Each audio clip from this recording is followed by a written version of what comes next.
waan gaarii kan raawwatan dubartoonni hedduun jiru turan.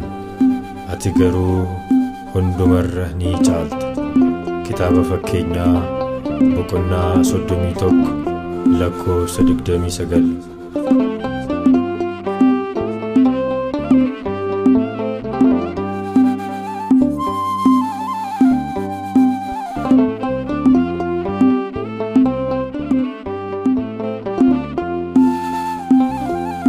Gaarii kan godhan dubartootni jiru, obsa guddaadhaan Waaqa wajjin turu.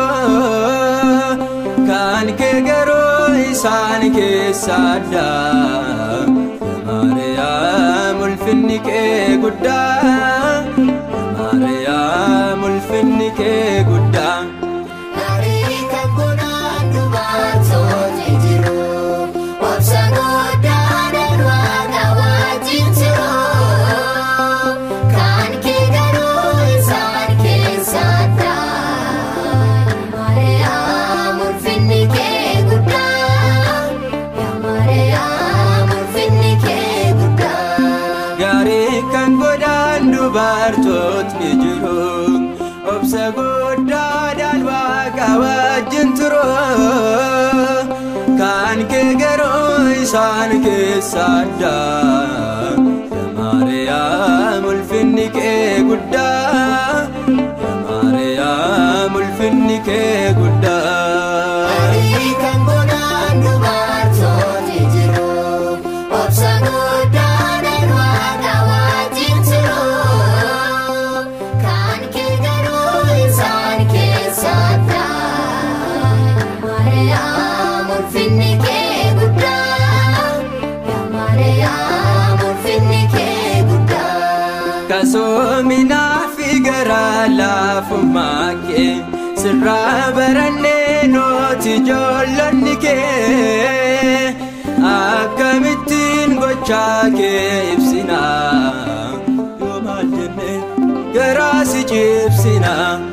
Gaarii kan godhan dubartootni jiru, obsa guddaadhaan Waaqa wajjin turu. Kan kee garuu isaan keessa adda.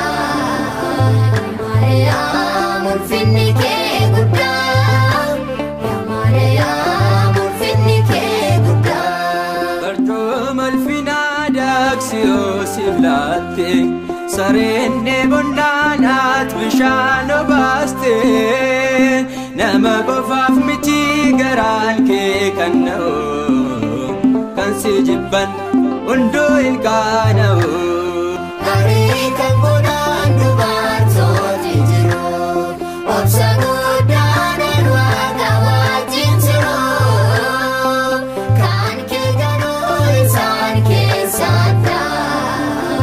Maariyaam ulfinni kee guddaa, Maariyaam ulfinni kee guddaa.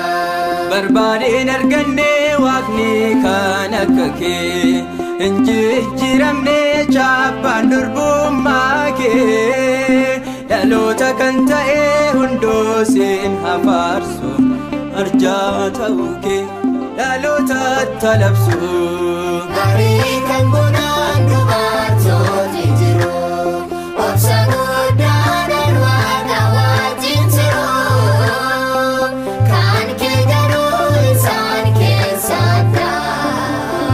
Maariyaam ulfinni kee guddaa, Maariyaam ulfinni kee guddaa. Olmaa kee yaadatee hunduu imimmaan roobsa, garraamummaan kee hunda keenya boonsa. Galteettan baatu laphee keenya keessa, sochiin jiraachuun nuyi foobaa'eessa. Gaarii